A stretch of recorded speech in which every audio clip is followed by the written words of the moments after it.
So guys, ఈరోజు మనము work from home jobs recent డేస్లో నేను వర్క్ ఫ్రమ్ హోమ్ జాబ్స్ దీని గురించి మాట్లాడినప్పుడు మళ్ళీ హెచ్ఎంపీ వైరస్ పెరిగితే వర్క్ ఫ్రమ్ హోమ్ జాబ్స్ వస్తాయా అండ్ రీసెంట్ సర్వే ఏం జరుగుతుంది అండ్ దీని అన్నిటి గురించి మాట్లాడాను. అయితే ఈ వీడియోలో నేను వీళ్ళు చాలామంది స్టూడెంట్స్ అడిగారు అన్న వర్క్ ఫ్రమ్ హోమ్ జాబ్స్ ఏ కోర్సెస్ నేర్చుకుంటే వస్తాయి అనే పాయింట్లో అడిగారు. దానికి ఇంకా ఇంపార్టెంట్ పాయింట్ ఒకటి యాడ్ చేస్తూ like work from home job అనేది ఫ్రెషర్కి ఎక్కువగా వస్తుందా, ఎక్స్పీరియన్స్ ఎక్కువ వస్తుందా, at the same time work from home జాబ్స్లో బిగ్గెస్ట్ డిసడ్వాంటేజ్ ఏంది? జాబ్ అంటే వర్క్ ఫ్రమ్ జాబ్ వస్తే చాలామంది హ్యాపీ ఫీల్ అవుతారు, కానీ దాంట్లో కూడా ఒక బిగ్గెస్ట్ డిసడ్వాంటేజ్ అనేది ఉంది. అండ్ అడ్వాంటేజెస్ గురించి వీటన్ని గురించి మనం కొంచెం ఇన్ డీటెయిల్గా అండ్ దీంతోపాటు ఏ టెక్నాలజీస్ వచ్చేదానికి ఛాన్సెస్ ఉన్నాయి అండ్ దీని గురించి కూడా మనం ఈ వీడియోలో డిస్కస్ చేసుకుందాం. అయితే ఫస్ట్ ఆఫ్ ఆల్ ఏంటి అంటే వర్క్ ఫ్రమ్ హోమ్ జాబ్స్ అనేది ఫస్ట్ పాయింట్. మనం ఫ్రెషర్గా ఎక్స్పీరియన్సా? దానికంటే ముందు ఇప్పుడు ఇంకా వర్క్ ఫ్రమ్ జాబ్స్ ఉన్నాయంటే సర్వేలు ఏం చెప్తున్నాయంటే ఆల్మోస్ట్ 45 to 47 or 48% వరకు hybrid model work from home రెండు అంటే కలిపి 2024 రీసెంట్ సర్వే ప్రకారం దాదాపు 45% వరకు ఉన్నాయని చెప్పి లెక్కలు చెప్తా ఉన్నాయి. సో దీన్ని బట్టి మనము యూ కెన్ అజ్యూమ్ దట్ మనకి వర్క్ ఫ్రమ్ హోమ్ జాబ్స్ అనేవి ఇంకా ఉన్నాయి అనే విషయం and at the same time hybrid కూడా ఉన్నాయి అనే విషయం మనం మర్చిపోవద్దు. అండ్ ఈ ప్రాసెస్ కూడా కొంచెం డిఫరెంట్గా ఉంటుంది. Work from home and hybrid recruitment కూడా వర్చువల్గా జరుగుతుంది. సో చాలామంది ఈ విషయంలో ఏంటి అంటే నేను వర్చువల్ కాబట్టి కొత్తగా ఏఐ టూల్స్ వచ్చాయి, ఈ వర్చువల్ ఇంటర్వ్యూస్ని ఫేక్ చేసేస్తూ అంటే ఈ ఏఐ యూజ్ చేసి దీన్ని కూడా ఇంటర్వ్యూస్లో కూడా మోసం చేసి ఏదో జాబులు తెచ్చుకుంటూ ఉన్నారు. కానీ జాబ్ తెచ్చుకోవడం వరకు ఓకే, కానీ జాబ్ తెచ్చుకున్న తర్వాత మళ్ళీ ఇంకా మనం అర్థం చేసుకోవాల్సిన జాబ్ చేయాలి. మనకు చాలా వచ్చిన నాలెడ్జ్లో టెస్ట్ చేయడానికి కొన్ని క్వశ్చన్స్ రావడం అడుగుతా, దాన్నే మనం ఇంటర్వ్యూ అంటాం. ఆ ఇంటర్వ్యూ కూడా మనం క్రాక్ చేయలేకపోతే ఈ ఏఐ వీటన్ని యూజ్ చేసుకుంటే సరే అట్లీస్ట్ ఆ ఇంటర్వ్యూ ఫేవర్ ఏమైనా ఉండి దాన్ని క్రాక్ చేసుకున్న తర్వాత వెళ్తే that is whole different story. So ఈ రిక్రూట్మెంట్ కూడా డిఫరెంట్గా ఉంటుంది, బ్యాక్గ్రౌండ్ ప్రాసెస్ ఉంటుంది, వెరిఫికేషన్ ప్రాసెస్, ఇది మనందరికీ తెలుసు. అండ్ వర్క్ ఫ్రమ్ హోమ్ ఇక్కడ ఇంకా స్టిల్ కంటిన్యూ అవుతున్నాయి. రిక్రూట్మెంట్ కూడా డెఫినెట్లీ కంపారిటివ్లీ కొంచెం డిఫరెంట్గా ఉంటుంది. అంటే వర్చువల్గా జరుగుతుంది, డిఫరెంట్ అంటే వేరేది కాదు, వర్చువల్గా జరుగుతుంది. అయితే ఇక్కడ ఇంకా వర్చువల్ ఇంటర్వ్యూస్ కూడా ఇంకా జరుగుతున్నాయి, అది కూడా మర్చిపోవద్దు. అయితే ఫ్రెషర్స్కి ఎక్కువ వర్క్ ఫ్రమ్ హోమ్ జాబ్స్ వస్తాయా, ఎక్స్పీరియన్స్ ఎక్కువ వర్క్ ఫ్రమ్ హోమ్ జాబ్స్ వస్తాయా? ఇక్కడ ఎక్కువగా ఎక్స్పీరియన్స్ వాళ్ళకి వర్క్ ఫ్రమ్ హోమ్ జాబ్స్ వస్తాయి. అండ్ కొంతమందికి బెంచ్ పీరియడ్లో ఉన్నప్పుడు, కూలింగ్ పీరియడ్లో ఉన్న బెంచ్ పీరియడ్లో ఉన్నప్పుడు ఫ్రెషర్స్కి కూడా ఈ వర్క్ ఫ్రమ్ హోమ్ జాబ్స్ అనేది వచ్చేదానికి ఛాన్సెస్ ఉన్నాయి. కానీ ఎక్కువగా మనం చూసుకుంటే వర్క్ ఫ్రమ్ హోమ్ జాబ్స్ అనేవి ఎక్స్పీరియన్స్ వాళ్ళకే వస్తాయి. ఎందుకు వస్తాయి ఎక్స్పీరియన్స్ వాళ్ళకి అంటే ఇనిషియల్ డేస్లో ఎలా ఉంటుందంటే ఫ్రెషర్గా మనం ఉన్నప్పుడు మన కెరియర్ ఫ్రెషర్గా స్టార్ట్ చేసినప్పుడు డెఫినెట్లీ 200% ఎలా ఉంటుంది. ఇనిషియల్గా మనము మన టీంతో వర్క్ చేస్తేనే మనకి ఇన్ డీటెయిల్గా అండ్ ఆ టీం హెల్ప్ తీసుకోవాల్సి వస్తుంది, టీంతో కలిసి వర్క్ చేయాల్సి వస్తుంది. అండ్ ఇండిపెండెంట్గా ఒక ఇండివిజువల్గా ఒక టాస్క్ ఇస్తే ఎవరితో మనం తక్కువ ఇంటరాక్ట్ అవుతూ వర్క్ చేసే పరిస్థితి అనేది ఫ్రెషర్కి తక్కువ ఉంటుంది. అదే ఎక్స్పీరియన్స్ అంటే ఆల్రెడీ కొంత ఎక్స్పీరియన్స్ గెయిన్ చేస్తుంటారు కాబట్టి ఇండివిజువల్గా వాళ్ళకి ఇచ్చే టాస్క్ వాళ్ళకి ఇచ్చేస్తే వీళ్ళు వర్కౌట్ చేస్తారు. అండ్ ఏమన్నా డౌట్స్ దాంట్లో ఏమన్నా క్లారిఫికేషన్ ఉంటే కొలీగ్స్ ఆర్ టీమ్మేట్స్ ఆర్ టీఎల్ని అడుగుతారు, క్లారిఫై చేసుకొని వీళ్ళ అవుట్పుట్ వీళ్ళు ఇచ్చేస్తారు. కానీ ఫ్రెషర్కి అలాంటి పరిస్థితి ఉండదు, ఎందుకంటే వాళ్ళకి తక్కువ ఎక్స్పీరియన్స్ ఉంటుంది కాబట్టి. కంపెనీస్ కూడా ఏంటి అంటే వర్క్ ఫ్రమ్ హోమ్ ఎక్కువగా ఎక్స్పీరియన్స్ వాళ్ళకి ఇవ్వడానికి ప్రయత్నం చేస్తాయి. అండ్ అలాగని వాళ్ళ మీద కొంత నమ్మకం ఎక్కువగా ఉంటుంది, ఎందుకంటే బేస్డ్ ఆన్ దైర్ ఎక్స్పీరియన్స్.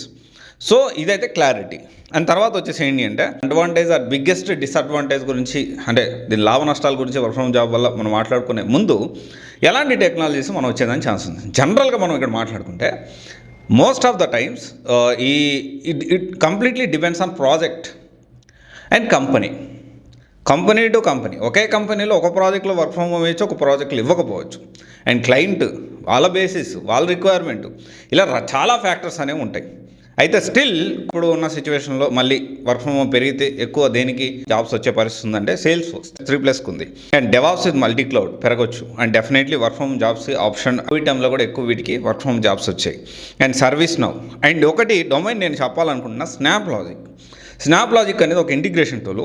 2+ వాళ్ళకి 3+ వాళ్ళకి ఇది చాలా తక్కువ మందికి తెలుసు. ఇది వెరీ న్యూ టెక్నాలజీ, చాలా తక్కువ మందికి తెలుసు. అండ్ ప్యాకేజెస్ కూడా 2+, 3+ వాళ్ళకు కూడా మంచి ప్యాకేజెస్ ఇస్తున్నారు. And work from home hybrid model both ఉండొచ్చు, వర్క్ ఫ్రమ్ హోమ్ ఉండొచ్చు, హైబ్రిడ్ ఉండొచ్చు, లేకపోతే ఆఫీస్కి వెళ్ళి చేయొచ్చు. ఇది జస్ట్ ఒక 1 monthలో నేర్చుకొని 1 monthలో మనము 2+ years ఎక్స్పీరియన్స్ క్యాండిడేట్గా మన కెరియర్ స్టార్ట్ చేసేదానికి పాసిబిలిటీస్ ఎక్కువ ఉంటాయి. అండ్ బ్యాక్గ్రౌండ్ వెరిఫికేషన్ కూడా ఫెయిల్ అయ్యేదానికి ఎక్కువ ఛాన్సెస్ అండి, ఎందుకంటే మనం 4 years 5 years పెట్టలేదు కాబట్టి. అండ్ తర్వాత వచ్చేసి డెల్ భూమి 4+ years experience, testing, work from home వచ్చేదానికి ఛాన్సెస్ ఉన్నాయి. పవర్ బిఐ ఇక్కడ ఏంటి అంటే పవర్ బిఐ నేను బాగా ట్రెండింగ్లో ఉన్న టెక్నాలజీ, కానీ పవర్ బిఐ ఇప్పుడున్న సిచ్యువేషన్లో వర్క్ ఫ్రమ్ జాబ్స్ అసలు జాబ్సే చాలా తక్కువగా ఉన్నాయి. మోస్ట్ ఆఫ్ ద పీపుల్ అవి చాలా అప్గ్రేడ్ అవుతూ ఉన్నారు. So I will say no అని చెప్పొచ్చు. అండ్ తర్వాత ఏడబ్ల్యూఎస్ సపరేట్ ఓన్లీ ఏడబ్ల్యూఎస్కి లేకపోతే మల్టీ క్లౌడ్కి వర్క్ ఫ్రమ్ జాబ్స్ వచ్చేదానికి ఛాన్సెస్ ఉన్నాయి. అండ్ సాఫ్ట్వేర్ టూల్స్కి, ఫుల్ స్టాక్కి, డేటా అనలిస్ట్కి, డేటా సైన్స్కి, డేటా అనలిస్ట్, డేటా సైన్స్కి కంపారిటివ్లీ కొంచెం తక్కువ ఉంటాయి వర్క్ ఫ్రమ్ జాబ్స్ అనేవి. బట్ ఏంటి, ఎప్పుడున్న కరెంట్ సినారియోలో, కరెంట్ ట్రెండ్లో బాగా ఎక్కువగా ప్యాకేజ్ వచ్చే టెక్నాలజీలో ఇవి ఒకటి. జెన్ఏఐ కూడా బాగా ట్రెండ్ అవుతూ ఉంది. సో ఓవరాల్గా ఏంటి అంటే డెవలపర్కి టూల్స్ ఇలా ప్రతి ఒక్కటి మోస్ట్ వచ్చిపోయి ప్రతి ఒక్క టెక్నాలజీలో కంపెనీని బేస్ అయ్యి వర్క్ ఫ్రమ్ హోమ్ జాబ్ అనేది ఇచ్చేదానికి ఛాన్సెస్ ఉంటాయి. There is no doubt about that.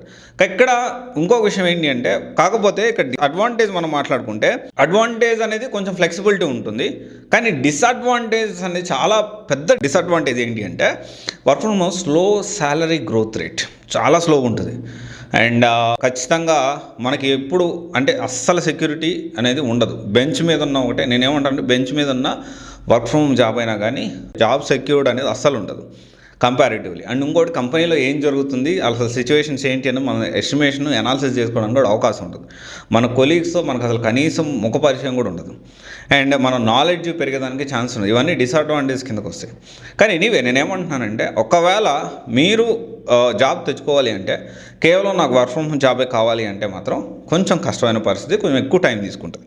So prepare for anything. అంటే దేనికైనా ఆఫీస్కి పిలిచినా వెళ్ళేటట్టు ఉండాలి, లేకపోతే మనం హైబ్రిడ్ అయినా ఓకే అనేటట్టు ఉండాలి, లేకపోతే వేరే దగ్గరైనా ఇనిషియల్ కెరియర్ స్టార్టింగ్లో ఉండాలంటే వెళ్ళేటట్టు ఉండాలి. సో లొకేషన్ ఏదైనా ప్రిఫరెన్స్ లేకుండా వెళ్ళేటట్టు ఇవన్నీ ఉంటే ఖచ్చితంగా బేసికల్లీ అందరూ ఫస్ట్ ప్రయారిటీ జాబ్ తెచ్చుకోవడం. అది వర్క్ ఫ్రమ్ హోమ్, హైబ్రిడా, లేకపోతే వర్క్ ఫ్రమ్ ఆఫీస్ అనేది తీసి పక్కన పెడితే ఫస్ట్ ప్రయారిటీ కింద జాబ్ తెచ్చుకోవడం గురించి మీరు ఆలోచించండి. అండ్ ఇంకోటి వచ్చేసి ఏంటి అంటే, మీరు ఒకవేళ స్పెసిఫికల్లీ మీరు ఒకవేళ దీనికి సంబంధించిన స్నాప్ లాజిక్ కానీ, డెల్వూమే కానీ, లేకపోతే ఇంకా వేరే టెక్నాలజీస్ అయినా కానీ, లేకపోతే టెస్టింగ్ కానీ, అండ్ ఇలాంటి టెక్నాలజీస్ మీకు సూట్ అవుతుందా లేదా అనేది డెఫినెట్లీ మీరు మా కౌన్సిలింగ్ అటెండ్ అయ్యి డెఫినెట్లీ మీరు దాని గురించి డీటెయిల్ తెలుసుకోవచ్చు. లేదు అంటే కౌన్సిలింగ్ అటెండ్ కాలేను అంటే మీరు కమెంట్ చేయండి. డెఫినెట్లీ మా టీం అండ్ నేను అండ్ ప్రాపర్గా కమెంట్ ఎలా చేస్తారంటే మీ పాస్ అవుట్ ఇయర్, మీ బ్రాంచ్, ఇక్కడ ఏం చదివారు, ఏంటి దానికి సంబంధించిన బ్రాంచ్, అండ్ మీరు ఒకవేళ ఏ టెక్నాలజీలో వర్క్ ఫ్రమ్ హోమ్ చూస్తున్నారు, సో దానికి సంబంధించిన కమెంట్ చేశారంటే డెఫినెట్లీ దానికి నేను వర్కౌట్ చేసేదానికి పాసిబిలిటీస్ ఉంటాయి. అండ్ ఎనీవే ఒకసారి ఆలోచించండి, కేవలం వర్క్ ఫ్రమ్ హోమ్ జాబే రావాలని మాత్రం అలా ఆలోచించి టైం వేస్ట్ చేసుకోవద్దు. సో అదైతే ఫస్ట్ ప్రయారిటీలో జాబ్ తెచ్చుకునే ఆలోచనలో పెట్టుకోండి. Okay, thank you.